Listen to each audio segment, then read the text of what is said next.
سید ولد آدم خیر الانام، اس پہ لاکھوں درود، اس پہ لاکھوں سلام۔ بسم اللہ الرحمن الرحیم، الحمد للہ رب العالمین، والعاقبۃ للمتقین، والصلاة والسلام علی سید الانبیاء والمرسلین وعلى آلہ وصحبہ اجمعین، اما بعد فاعوذ باللہ من الشیطان الرجیم، بسم اللہ الرحمن الرحیم، سبحان الذي أسرى بعبده ليلا من المسجد الحرام إلى المسجد الأقصى، صدق الله مولانا العظیم۔ اللہ پاک کے فضل و کرم سے آج تراویح کی نماز میں نصف قرآن مکمل ہوا۔ سورۃ الاسراء، جسے سورہ بنی اسرائیل بھی کہتے ہیں، تلاوت کی گئی، اور اس کے بعد سورۃ الکہف کی بھی تلاوت کی گئی۔ سورۃ الاسراء، اسراء کے معنی آتے ہیں رات میں لے جانے کو، چونکہ اس سورت کی ابتدائی آیت میں اللہ تعالیٰ نے واقعہ معراج کا تذکرہ فرمایا ہے کہ اللہ پاک نے اپنے حبیب جناب محمد الرسول اللہ صلی اللہ علیہ وسلم کو سفر معراج کرایا تھا۔ واقعہ حدیث کے حوالے سے یہ ملتا ہے کہ اللہ کے نبی صلی اللہ علیہ وسلم ام ہانی کے گھر پر آرام فرما رہے تھے کہ اچانک جبرائیل علیہ السلام کچھ فرشتوں کے ساتھ تشریف لائے اور اللہ کے نبی صلی اللہ علیہ وسلم کو جگایا۔ اس کے بعد آپ کو حرم پاک میں لے گئے اور وہاں لے جا کر آپ کو لٹا کر آپ کے سینہ مبارک کو چاک کیا اور قلب اطہر کو نکال کر آب زمزم سے اس کو دھویا۔ اس کے بعد قلب مبارک کو آپ کے سینے میں پھر سے لگا دیا۔ جنت سے ایک جانور لایا گیا تھا جسے براق کہتے ہیں، آپ کو اس براق پر بٹھا کر حرم پاک سے بیت المقدس کی طرف لے جایا گیا۔ دو لفظ ہیں، ایک ہے اسراء اور ایک ہے معراج۔ حرم پاک سے لے کر بیت المقدس تک کے سفر کو اسراء کہتے ہیں، اور اس کے بعد بیت المقدس سے ساتوں آسمان کی سیر کرانے کو معراج کہتے ہیں۔ جب بیت المقدس آپ پہنچے تو سارے انبیاء آپ کا انتظار کر رہے تھے۔ آپ نے حضرت آدم علیہ السلام سے لے کر آخری پیغمبر جناب محمد الرسول اللہ صلی اللہ علیہ وسلم تک جتنے انبیاء تشریف لائے تھے سب کی آپ نے امامت فرمائی، اور اس کے بعد آپ کو ساتوں آسمان کی سیر کرائی گئی۔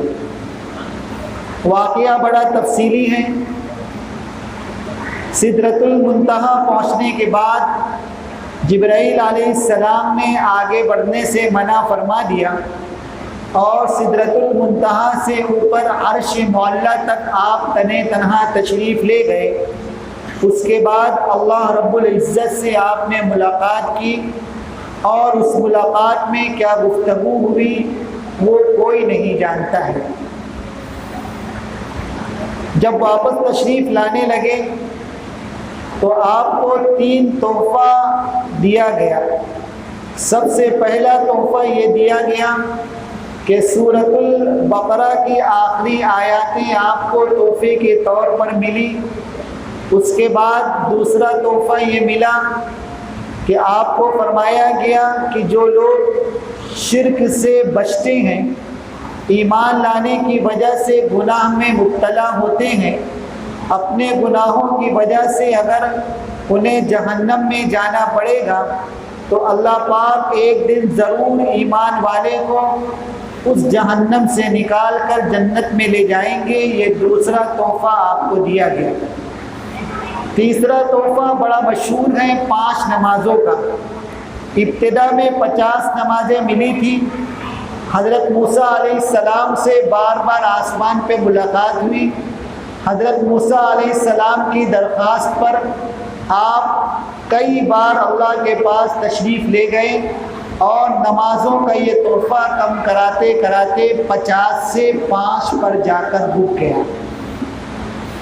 یہ 3 تحفہ آپ کو عنایت کیا گیا۔ اس کے بعد آپ دنیا میں تشریف لائے۔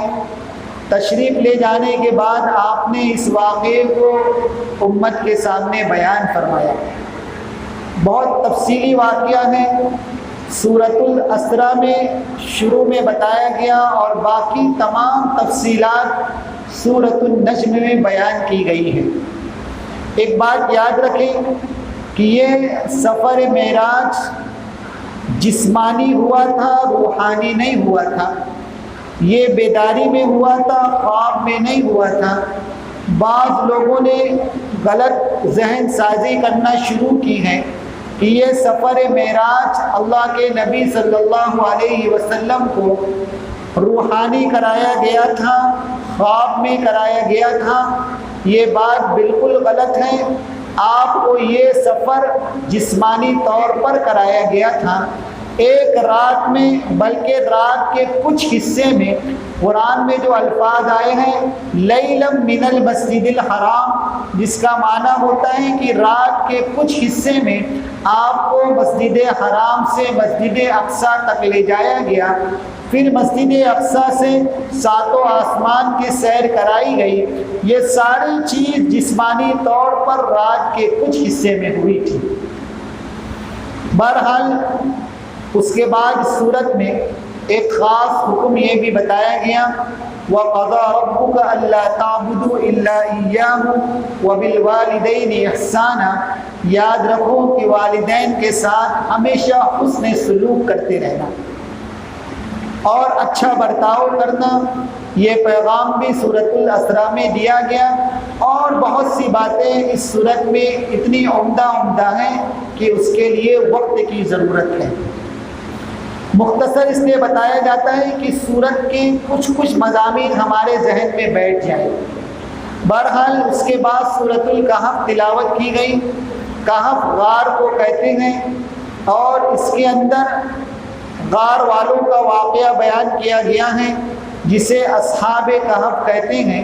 یہ واقعہ بھی بڑا تفصیلی ہے۔ مختصراً عرض یہ کر دوں کہ ایک وقت ایسا تھا کہ ایک بادشاہ بڑا ظالم اور جابر جس کا نام دقیانوس تھا، اس نے توحید سے ہٹا کر شرک کی دعوت دی اور اپنی حکومت میں یہ پیغام چلایا کہ جو لوگ توحید پر قائم رہیں گے اور شرک کی طرف نہیں آئیں گے، جو دعوت اور جو پیغام میں دیتا ہوں اس کو قبول نہیں کریں گے تو سخت سزا دوں گا۔ سارے لوگ ڈر کے مارے بادشاہ کی بات ماننے لگے، مگر چند نوجوان ایسے تھے جنہوں نے بادشاہ کی بات ماننے سے انکار کیا۔ بادشاہ نے بلا کر سخت تنبیہ کی۔ بالآخر یہ نوجوان اپنی توحید پر باقی رہنے کے لیے ایک نکل پڑے علاقے سے اور ایک غار میں جا کر انہوں نے پناہ لی۔ اللہ تعالیٰ نے اس جگہ پر ان لوگوں کو 309 سال تک سلا دیا۔ 309 سال تک وہ لوگ غار میں سوئے رہے۔ اللہ تعالیٰ نے انتظام فرمایا اور 309 سال کے بعد حکومتیں بدلتی گئی اور ایک بکری چرانے والا چرواہا اس مقام پر پہنچا جہاں پر وہ لوگ سوئے ہوئے تھے۔ اس جگہ پر دقیانوس بادشاہ نے اپنے زمانے میں دیوار قائم کر دی تھی۔ چرواہے نے کچھ لوگوں کی مدد سے اس دیوار کو گرایا، اور گرانے کے بعد چرواہے اور لوگوں پر ایسی ہیبت طاری ہوئی کہ وہ سارے بھاگ کھڑے ہوئے، اور اصحاب کہف غار والے جو 309 سال سے سو رہے تھے اللہ پاک نے انہیں جگا دیا۔ وہ لوگ باہر نکلے، بھوک کی کیفیت تھی۔ ایک شخص ان میں سے یملیخا نام کا، اس کو اس زمانے کا سکہ دیا گیا کہ جا کر آپ آپ کچھ کھانا لائیں۔ وہ کھانا لینے کے لیے دکان پر جب پہنچا تو منظر کیا دیکھتا ہے کہ وہاں پر تو عجیب حالت ہے، لوگ کلمہ توحید پڑھ رہے ہیں۔ اس نے جا کر دکاندار کو وہ سکہ دیا، دکاندار نے اس کا ہاتھ پکڑا اور کہا کہ ایسا لگتا ہے کہ تم کو کوئی خزانہ ہاتھ لگا ہے۔ 309 سال کے بعد وہاں تو سب کچھ بدل گیا تھا، حکومت بدل گئی تھی، افراد بدل گئے تھے اور سکے بدل گئے تھے۔ اس نے دکاندار نے اس یملیخا کو، اس غار والے کو پکڑ کر سپاہیوں کے حوالے کیا کہ یہ اجنبی معلوم ہوتا ہے، ایسا لگتا ہے کہ اس کو خزانہ ہاتھ لگا ہے۔ سپاہیوں نے اسے پکڑا اور پوچھا تم کون ہو؟ اس نے بتایا کہ ہم فلاں فلاں لوگ ہیں اور غار میں ہم ٹھہرے ہوئے ہیں اور ہم نے دقیانوس سے بچنے کے لیے پناہ لی تھی غار میں۔